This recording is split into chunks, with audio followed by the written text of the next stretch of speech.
I think I had a pretty normal childhood. Great. I'm the youngest of three, and I grew up in the middle of New Jersey. Okay.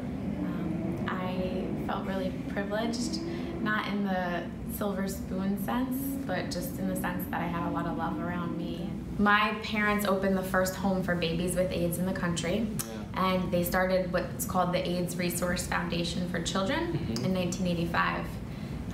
It grew to many homes and social services for families, adults, but I really grew up in that world in which I saw how important it was to care for our brothers and sisters. Yeah. I just was coming home from a work trip and sat down on my couch and was catching up with my husband, and I felt a pain in my left breast. It reminded me of a clogged duct from breastfeeding, but I hadn't been breastfeeding in over a year, so I thought it was strange. I touched the pain point, felt a hard lump, and went the next day to my OBGYN, who urged me to go right away for a mammogram and an ultrasound. I was surprised because I didn't have any breast cancer in my family, really, and I was 33 years old, relatively healthy, but when I went to get the mammogram and the ultrasound, the radiologist said that what I had was something called ductal carcinoma in situ. It's DCIS, and it's cancer in your milk duct, breast cancer. And so I went to see an oncologist, and she asked me if I was having any other pain, and I had been having some hip pain that I attributed to carrying around my heavy toddler, and I was training for a 10K, so I thought it was that. So she ordered a PET scan just to be sure it wasn't anything else, and then the PET scan revealed that I had breast cancer in my breast, in my lymph nodes, and in my liver.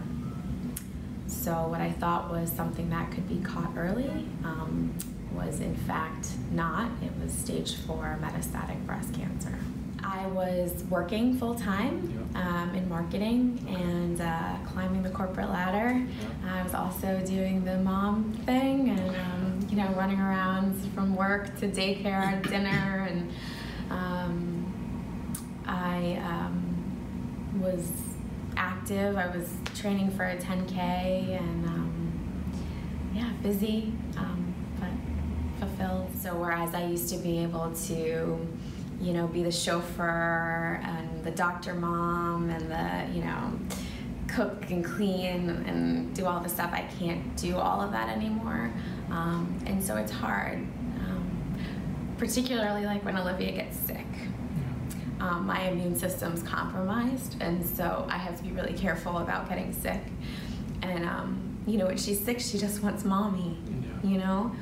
And so it's hard to not be able to you know, snuggle with her and care for her. So that's when I feel it the most. Being a parent yourself, you know that it's like there's no worse fear than something happening to your child, and then thinking that my parents are going to experience that pain was also really hard. I'm on IV chemotherapy, so every week I go in for an infusion. And the thing with IV chemotherapy is it's killing not just the cancer cells, hopefully, but the good cells. And so your immune system is weaker, your hair falls out, you have more fatigue, nausea, stuff like that. So, you know, I know a lot of people say it's just hair. Yeah. But for me, my hair has always been just such a big part of me. I'm mixed, so I feel like my hair was something that really tied me to my roots, no pun intended, but you know, really, and so it's a unique color, and so it's just been a big part of my identity. Yeah, absolutely. And then also with Olivia being so attached to it, it has like a new significance that it didn't have before. Yeah. So it's hard to think about losing it. But then ultimately, you know, it's just something physical, and you just have to. I have never had, I think, more faith in my life than I have right now. And I feel grateful for that. Yeah.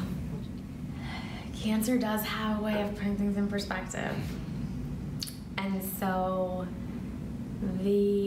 I cherish the little everyday things like I never did before.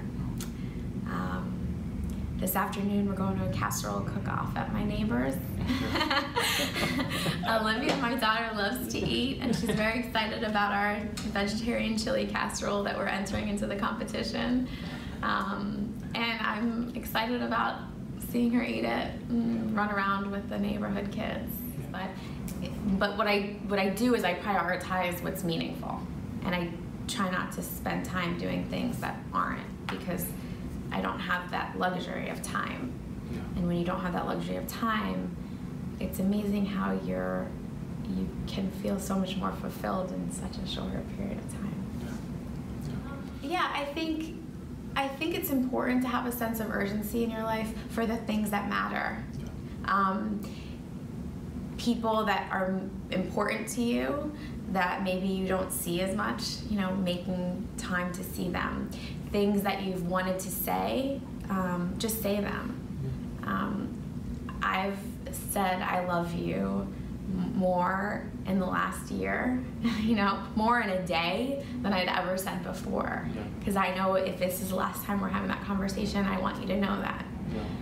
So blessed. My family is amazing. They're so supportive and wonderful. We're very close, and so we've just gotten closer. And with my husband, we're still just trying to, we basically decided like we weren't going to let this get in the way. We're just gonna be, right? So we'll still fight about the dishes. We'll still do the things that normal husbands and wives do, but make sure that there's a lot of love there. So if you think about breast cancer, it's usually not something that people think is underfunded as far as cancers go. We have a whole month that's dedicated to breast cancer, right? NFL players are wearing pink socks, But then when you realize all the money that's actually spent on breast cancer, the amount of money that's spent on metastatic breast cancer, which is the breast cancer that kills, is around 3 to 5%. But 98% of people who have metastatic breast cancer will die from it. And 30% of early stagers will recur as metastatic. And so when I realized those numbers, I wanted to do more to raise money and awareness for metastatic disease. For me, I developed a personal mantra that helped me called Be Bold and Behold, which basically just means that I want to live my life with grace and gratitude. I don't want to take anything for granted.